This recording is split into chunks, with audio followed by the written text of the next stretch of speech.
Bonjour à tous, ravi de vous retrouver pour ce nouveau numéro des grands noms du droit. Aujourd'hui, je vais vous entretenir de Charles Aubry et Frédéric Charles Rau.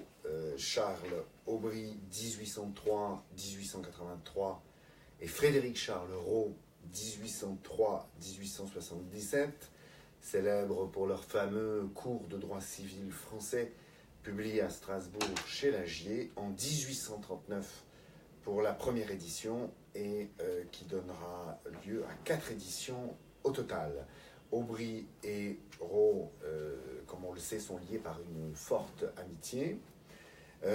Charles Aubry devient docteur en 1824 et est recruté comme professeur suppléant à Strasbourg en 1830. Il deviendra professeur titulaire en 1833 et nommé d'ailleurs doyen de la même faculté de 1851 à 1870.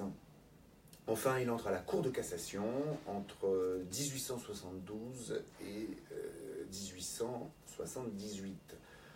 Rau, lui, sera professeur suppléant en 1833, puis titulaire en 1841, et exerce parallèlement à son activité d'enseignant la profession d'avocat, avant lui aussi de rejoindre la Cour de cassation en 1870.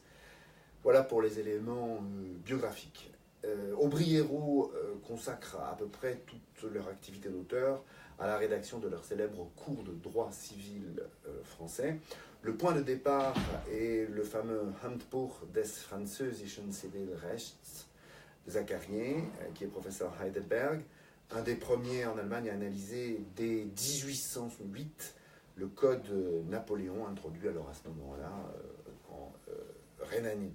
Zacarier organise le droit civil théorique autour de 2 parties, l'une sur l'État et l'autre sur la capacité juridique, enfin sur l'État et la capacité juridique des Français, pardon. L'autre, qui sera de plus grande ampleur, sur les droits exercés sur les choses extérieures, embrassant, disons, à la fois la propriété, les obligations, les droits de puissance en matière familiale, enfin tout ce qui touche au patrimoine, qu'on appelle en allemand Vermögen, et aux successions. Aubry et Rau traduisent donc avec l'accord de Zacarier la 3e édition de cet ouvrage et y ajoutent de nouveaux développements dans le corps du texte ainsi que dans les notes. Ils revendiquent pour les 2 éditions suivantes avoir réalisé une œuvre selon leurs propres termes, complètement nouvelle, sans renoncer au plan d'ensemble de Zacarier, c'est-à-dire plus précisément à sa méthode et à la place centrale qui est occupée dans ses écrits par la théorie du patrimoine. La méthode de Zacarier, reprise par Aubry et Rau, est restée singulière en France, assez unique, et elle pose la question de leur place dans la doctrine consacrée à l'étude du Code Napoléon. Aubry et Rau ne sont pas des adversaires résolus de la méthode exégétique des commentateurs du Code civil, contrairement à ce qu'on pourrait penser.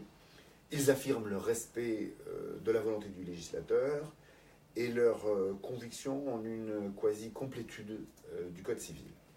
C'est ainsi que dans un discours de 1857, Aubry assigne au professeur la mission, dit-il, je le cite, de protester contre toute innovation qui tendrait à substituer une volonté étrangère à celle du législateur. Fin de citation. Aubry et Rau rejoignent ainsi les autres civilistes français de leur époque. Le cantonnement du droit naturel dans l'existence n'est pourtant pas nié. La faible place tenue par l'histoire, en dépit d'une référence à la conscience collective de chaque peuple, le recours à la jurisprudence, tout en lui refusant le rang de source du droit, ou encore l'approbation des solutions les plus conservatrices du Code Napoléon, voilà leur credo. Leur positivisme étatique les a donc conduits à introduire la notion de règle de conduite dans la définition du droit, en rejetant donc en note les développements de Zacarier sur le droit philosophique, et en allant, disons, à contresens du jugement désapprobateur de Zacarié sur l'interdiction de la recherche en paternité. Sur de nombreux aspects, Aubry et Hérault se sont éloignés en réalité de leur modèle allemand. Ils n'ont pas vraiment cherché à tenir compte des développements de ce que l'on appelle l'école historique, puis du mouvement appelé le pandectisme, sur par exemple le terrain de l'autonomie de la volonté. Et le Code civil l'a emporté sur les emprunts faits à Zacarié ou sur les citations du droit romain. Aubry et Hérault maintiennent le plan d'ensemble de Zacarié et les caractéristiques de son style. Bien qu'adepte des petits paragraphes synthétiques, ils n'empruntent pas la voie des plaidoiries argumentées, des longues dissertations historiques. Leur discours assez abstrait, les faits en étant en général absents, fait appel à une dogmatique conçue comme logique et rigoureuse. Ils ambitionnent en fait d'ériger le droit civil à la hauteur d'une véritable science, selon leur propre expression, et en cela ils se rapprochent davantage des positivistes de la fin du XIXe et du XXe siècle, voire des néo-positivistes plus que des auteurs de l'exégèse. Aubry et Hérault reprennent un Zacarié, lui-même d'ailleurs dans la lignée des classifications faites par Kant dans la doctrine du droit, la distinction des droits en fonction de leur objet. La plupart donc, des droits civils ont un objet extérieur à la personne qui en est le titulaire, et comme Kant et Zacarié, Aubry et Hérault considèrent que ces objets extérieurs peuvent être des choses ou des personnes qui sont dans un rapport d'obligation avec le titulaire du droit, les débiteurs par exemple, ou qui sont soumises à un droit de puissance, les enfants vis-à-vis de leur père. S'ajoute à ces droits sur des objets extérieurs la catégorie dite de biens innés. Biens innés qu'Aubry et Hérault empruntent autant à Kant qu'à Zacarié, en précisant que ces biens se confondent avec l'existence de la personne et se matérialisent pour eux dans le corps, la liberté ou l'honneur d'une personne.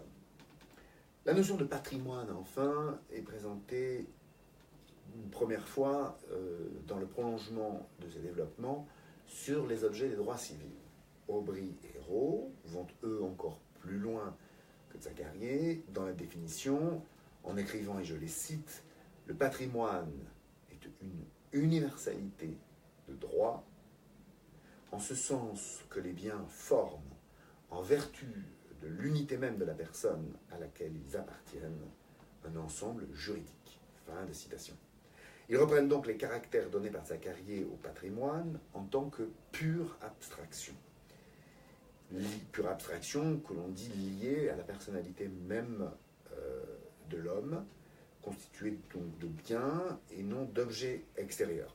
Il en résulte ainsi que chaque personne a un patrimoine, un seul, qui est indivisible et inaliénable, comme vous le savez.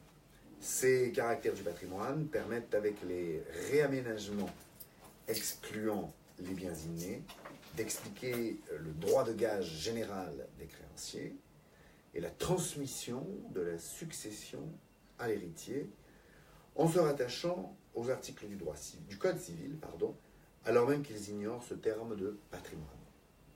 La construction juridique d'Aubry et Hérault se veut abstraite et repose sur l'opposition entre les personnes physiques et les choses envisagées comme des valeurs pécuniaires. À la fin du XIXe siècle, cette théorie est critiquée par de nombreux civilistes français, dont François Génie, et concurrencée par les thèses d'Alois Brins, B-R-I-N-Z, sur le Zweckvermögen, c'est-à-dire le patrimoine à but. Malgré donc ce que l'on peut qualifier leur ralliement à l'individualisme libéral, Aubry et Hérault n'auront pas été les vecteurs d'une réception globale du pandectisme en France, notion vers laquelle je vous renvoie au cas où elle ne serait pas encore maîtrisée, pour obtenir plus de précision. Et c'est ainsi que ce court entretien se termine, avant de vous retrouver pour une prochaine séance autour encore d'autres grands noms du droit. Bonne fin de journée, au revoir.